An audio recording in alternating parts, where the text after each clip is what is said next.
Dick Powell as Richard Diamond, private detective.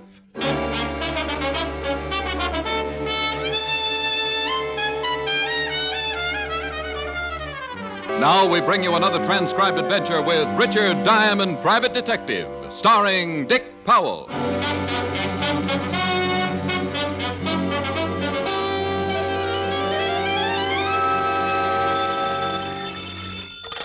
Diamond Detective Agency, you spent the dime, you named the crime. Oh, no. Hi, Helen. Hi.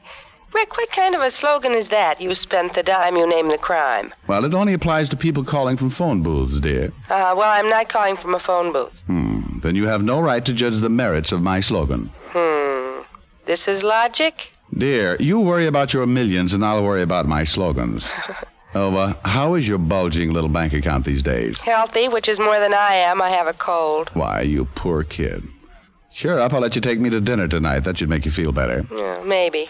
But, I seem to remember a past generation where the men took the women to dinner. I suppose you never heard of that arrangement. No, but it does sound novel. Shall we try it? Love to. Good. I have 2 cents in my pocket. Meet me in front of the corner drugstore and I'll blow you to a stick of gum. Oh, Rick. On second thought, we'll split a stick of gum and save the other penny for entertainment. All right. I'll take you to dinner. Well, if you insist. I'll meet you and your wallet at 7, dear. Bring your own cough drops. We'll have a... Wow. I do believe a living creature has wandered into my emporium. Client? I think I put it more elegantly, but why quibble? See you at 7. Bye. Bye. Diamond? That's right. I'm Eddie Burke. Glad to know you, Mr. Burke. Eddie Burke. That's me. You said that before. Well, what? Diamond, you know why I'm here. Don't stall. Sorry, pal, but I can't seem to remember who you are or why you're here. Should I? What is this, a game? Just hand over the package. You've been paid. I have? Well, that's news to my bank account. Now, Diamond, don't get smart with me. Where's the package? Now, take it easy, Burke. Let's get something straight. If you'd like to hire me and pay $100 a day, then I'll humor you and pretend to know what you're talking about. I have loads of screwy clients. But if you expect me to listen to your wild talk for free, start walking. I don't think I like this. Well, that's tough. No, I don't think I like this at all. Well, Oh. Well, I'm not sure I like that gun either. Then we're even. And now no more stalling. Hand me the package. All right. Only first you tell me where I find it. Okay, so you play it cozy. You plan to cash in on it yourself, huh? Burke, either this is someone's idea of a bad joke or you're a pretty mixed-up guy. What makes you think I should have a package that belongs to you? Casey got scared. Casey? Yeah, she decided the package would be safer with a private cop. She says she paid you $1,000 to keep it till I came for it. Well, all I can say is that Casey should never go near a lie detector. I never heard of her. Or you or your package. So put that gun back in your pocket and beat it, huh? You're pretty cool, Diamond. Only Casey don't lie. You open the package. You know what it's worth. Pal, you're so Stand up. Oh. Up, Diamond. Oh, suit yourself. Diamond, I'm not going to kill you unless I have to. Glad to hear it. Now, suppose you... Don't talk big. You'll be seeing me again real soon, only next time I contact you, you won't get off so easy. When you come to, if you're smart, you'll get that package and have it waiting for me. Now, keep your hands up. Hi. Burke, you're making a big...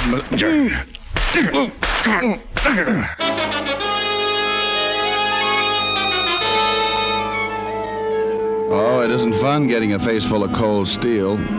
Your eyes seem to fly back into your head, and by the time they bounce into position again, you're not seeing out of them. But in my business, things like this happen so often, I go to the blood bank once a week for a refill. I don't know how long I was out, but when I came to, I made the mistake of dragging myself to the wash basin and looking in the mirror. Oh. I looked like a bad dream trying to qualify as a nightmare. And then I got mad. I decided I wouldn't wait for Eddie Burke to come and see me. I'd rather find him first. I put my hat on what was left of my head, picked up my car from the garage, and headed downtown to the 5th Precinct and Lieutenant Walt Levinson. Hi, Fancy Pants. How's it? Wow. What happened to your kisser? No, that's a new disguise, Walt. I'm posing as a pound of hamburger. Nice work. You even got the ketchup. No kidding, Rick. What gives? Well, a guy by the name of Eddie Burke must be a frustrated plastic surgeon. Well, he's not frustrated anymore. What caused it, Rick? It beats me. Burke came in, acted like I should have a package that belonged to him. Maybe he thought you were a Chinese laundry. Very funny. Don't kill yourself. You crack some more like that and I might. Come on, let's get back to Burke. Well, I didn't know what package he was talking about and told him so.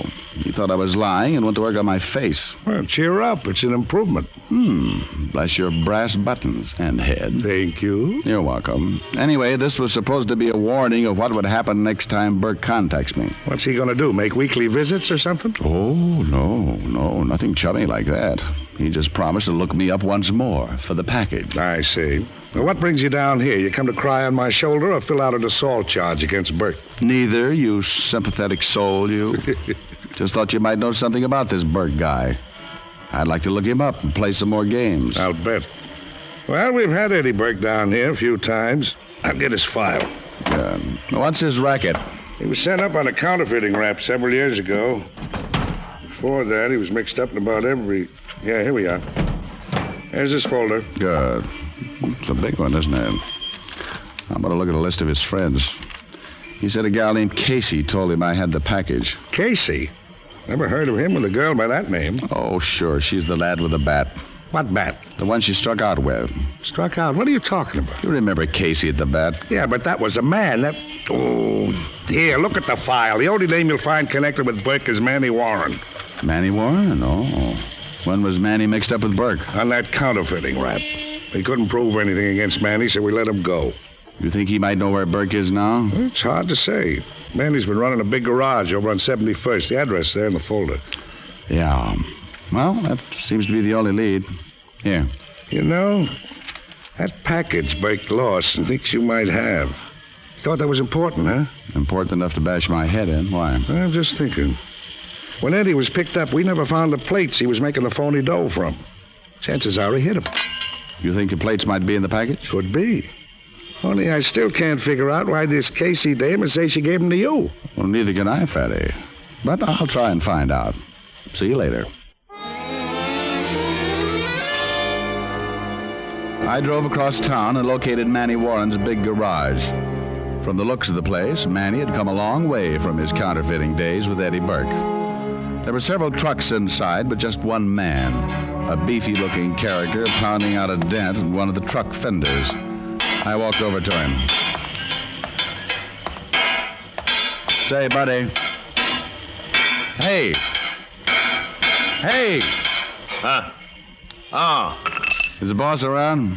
Who wants to know? That's a silly question. I want to know. Maybe he is, maybe he ain't. What do you want to see him about? I'd like to hire a truck. My relatives are coming in town for a sightseeing tour. Huh? Oh, skip it. Where's Manny? You tell me who you are, maybe I'll tell him you're here. Boss don't like to be interrupted all the time. Okay. We'll play it your way.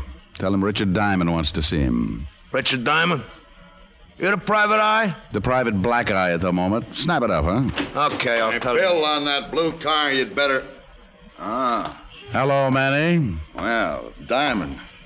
Haven't seen you around for quite some time. I bet you've been heartsick. Yeah. What brings you down here? Eddie Burke. Eddie, huh? Okay, Bill, get back to work. Yeah. Come on in the office, Diamond. Sit down. I'm not tired. About Eddie. What about him? You seen him lately? Well, what I want with a punk like Eddie. You were pals once. I'm glad you said once, Diamond. That was 7 years ago. I run a legitimate business now. So it seems. You must have made plenty off that counterfeit money to start a place like this, Manny. Yeah, just watch yourself, Diamond. They proved Eddie was mixed up in the queer money, not me. Let's skip the small talk. You know of any place Eddie might be staying? As like I say, it's been a long time since I knew Eddie. He had a girl back then, though. Maybe he still runs around with her. Was her name Casey by any chance? Yeah, that was it. Nancy Casey. She might be listed in the phone book. She might be. I'll take a look anyway. I'm sorry that's all the help I can give you, Shamus. You look it. Yeah, don't I? I'll drop around again sometime, though. Always glad to see a familiar face. I left Manny's garage and headed for a phone booth. In the book, I found a listing for a Miss Nancy Casey. The address turned out to be a rundown apartment building on the west side. But there was nothing rundown about the girl who answered my knock. She stood in the doorway with her head tilted as if to say, "What can I do for you?" Only the hard look in her eyes seemed to say, "Don't get ideas, bud." And her mouth, all it said was, Well? "Are you Nancy Casey?" Nancy's out. I'm a roommate. Do you expect her back soon? Yeah, she shouldn't be long. Who are you? Well, just a friend of hers. Mind if I come in and wait? I guess not. Oh, thanks. I was just making some coffee. Well, smells good. Sit down, I'll get you a cup. Cream and sugar? Oh, yes, thank you. Tell me, do you, know many of Nancy's friends? A few. Why? Well, Nancy and I have a mutual friend. I'd like to get in touch with him. Oh. Here's your coffee. Thanks. The friend's name is Eddie Burke. Oh, yeah. I heard Nancy speak of him. Your coffee all right? Huh? Yeah, fine. Yeah, Nancy talks about this Burke guy a lot. You ever come up to see her? Oh, once or twice. I was always out, though. Nancy should have been here before this. You have a date with her? Oh, not exactly. She goes out with a lot of guys. Me, I like to stay home. Read a lot. Well, to each his own. Do you read a lot? Only bubble gum wrappers. I read heavy stuff. Historical novels. Good for you. You want some more coffee? No, that's plenty. Sort of hot in here, isn't it? Is it? Yeah.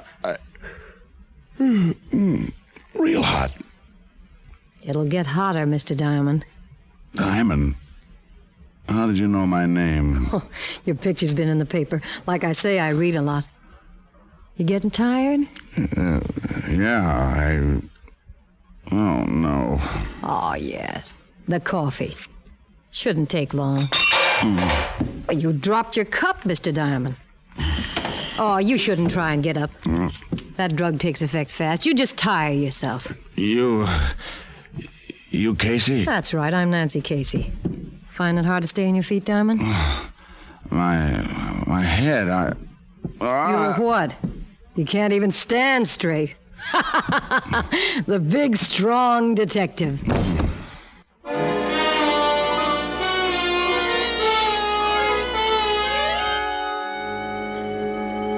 It was a long, peaceful sleep. I kept having a falling sensation like I was floating down into a dark well, only there was no bottom. My head felt light, and finally, I don't know how much later, I seemed to stop floating. My senses came back, and I remembered Casey and the cup of coffee. And then I heard the pounding. At first, it sounded far away, but it got louder. I felt something in my hands. I tried to focus on it as the pounding continued. It was my gun. Then I heard the voice. Open up! Police! Open up! I looked across the room, but I didn't like what I saw. Eddie Burke was propped up in a chair, and there were 2 bullet holes in his head. And chances were the bullets had come from my gun. Come on, open up in there. It's the police!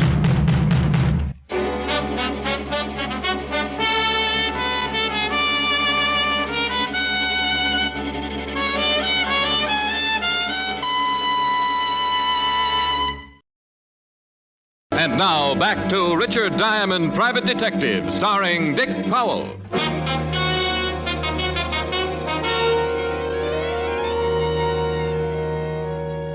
I opened the door of Nancy Casey's apartment and admitted Lieutenant Walt Levinson homicide. And he had good reason to be there, for Eddie Burke was certainly a case for homicide.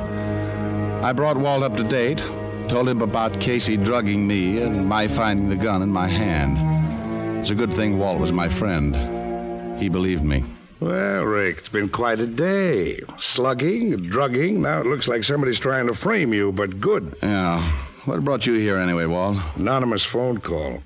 Rick, somebody went to a lot of trouble to make it look like you killed Burke. Who was it, Casey dame? Yeah, but I don't think she's in this alone. Who else? Manny Warren. Oh, Joe Legit, huh? How do you figure him in? When I got here, Nancy Casey was expecting me. I was watching her when she fixed that coffee. I didn't see her slip in the drug. That means the drug was already in the cup. Well, what's that got to do with... Oh, you think Manny tipped her off that you were coming over, huh? Well, who else? Besides you, he's the only one who knew I was looking for. Well, what are we waiting for? Come on, let's have a talk with Warren. No. You let me do it, Walt. You'll be busy here for a while anyway, and we'll have to prove Manny did it, not just accuse him. Okay, you can give it a try. Only look, Bright Eyes, until you find out why Burke was killed and just how those characters all fit together, you're going to be on the spot. I still have to report it was your gun that killed Burke. Commissioner might not be happy when he hears I let you go. Well, you hold off the commissioner, Walt. You should be used to that by now.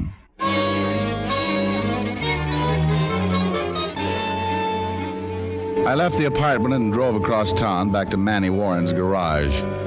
But I still couldn't figure the tie-in. Nancy Casey had lied to Burke, told him I had the package he was looking for. Then she drugs me and Burke is killed. And somewhere in this mess, Manny Warren was involved. But how? I quit thinking about that as I parked in front of the garage and went inside. Bill, the beefy character, was still the only man around. You back again? Well, either I am or you've got bad eyes. Tell Manny I want to see him. He ain't here. Besides, it's closing time. Beat it. Now, look, pal, don't make with the runaround. Where's Manny? I said he ain't here. You got no right coming in here after closing time. I got half a mind to throw you out. You try it, and I'll scatter your half mind all over this floor. Why, you... Now, where's Manny Warren? Let go. Let go of me. You're choking me. Manny ain't here, I tell you. Maybe he's home. Where's home? I don't know. Now, where's home?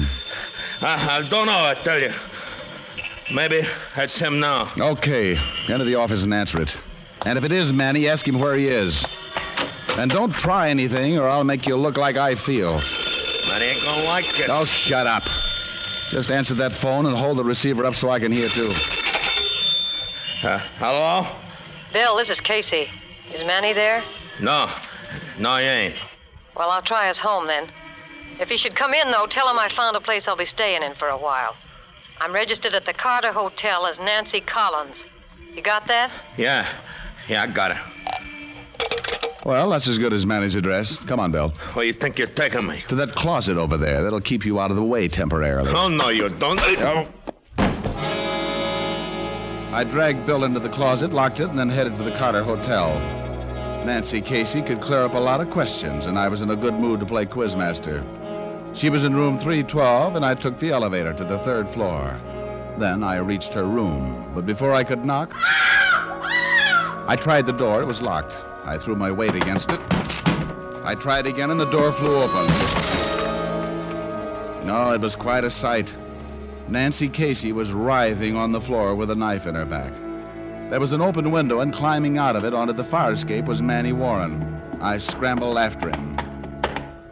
I was too close, and Manny knew it. He didn't try and run. Instead, he aimed a kick at my face as I climbed onto the fire escape. Diamond, I'll kill you. I'll kill you. Diamond, Manny Warren took a long trip down. I went back into the room. Nancy Casey was in a bad way, and I phoned for an ambulance. Oh, it hurts, Diamond. It hurts. Take it easy, honey. Tried to kill me, too. I hadn't expected that. Why, Casey? What's it all about? Plates. Those counterfeit plates. All this over some stinking plates. The package Eddie Burke thought I had? Yeah. Eddie left it with me for safekeeping. I turned him over to Manny.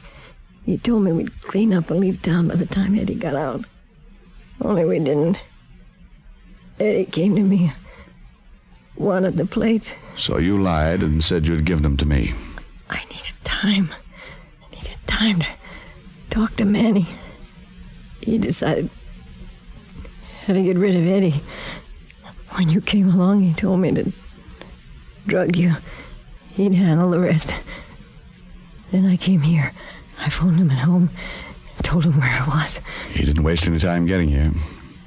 Well, those stinking plates, they meant more to him than I did. Manny didn't trust me. This way nobody knew about the plates but him.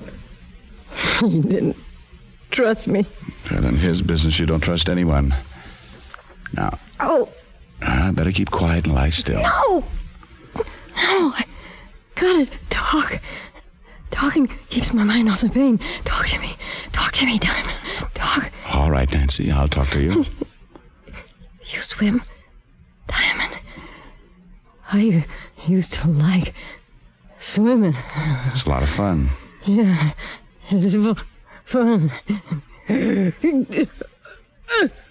Hurts. Lie still.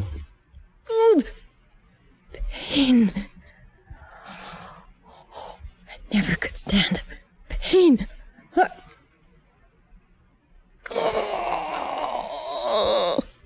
Nancy. Well, at least it doesn't hurt anymore, does it, kid?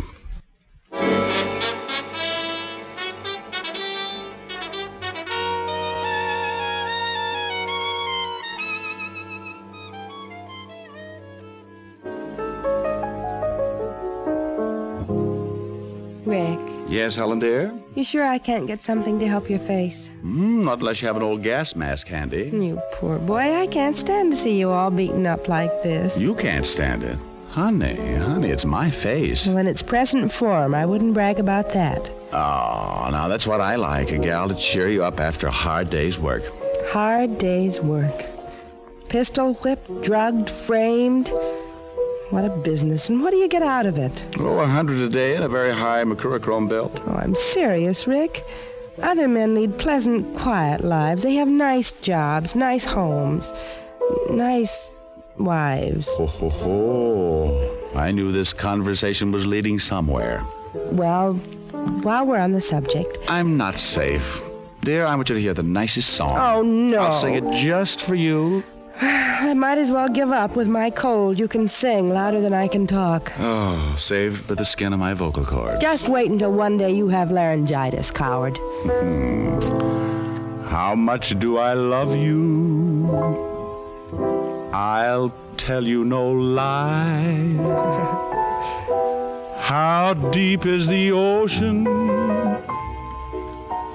How high is the sky? How many times a day do I think of you? How many roses are sprinkled with dew? How far would I travel to be where you are? How far is the journey from here to a star?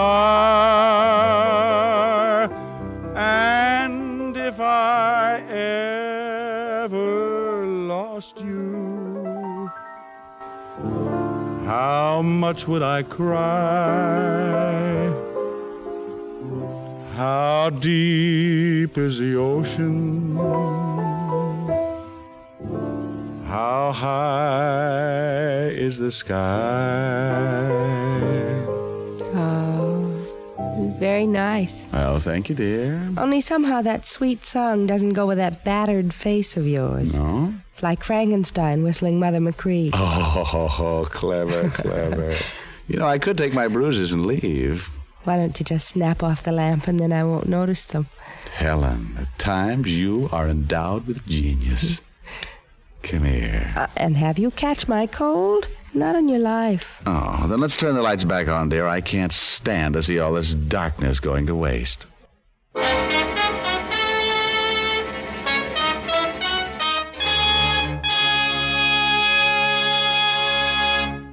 Dick Powell will return in just a minute. Here's Dick Powell with a special message. Thank you. Now until next week, enjoy. I always do.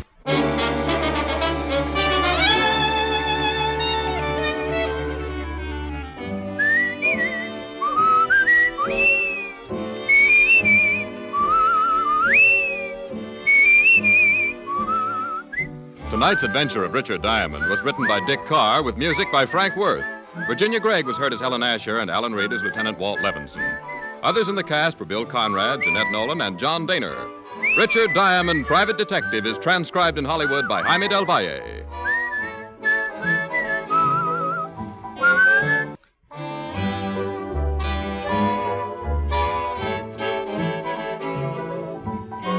Listen next week for another exciting adventure of Richard Diamond, starring Dick Powell. This program came to you from Hollywood. This is the American Broadcasting Company.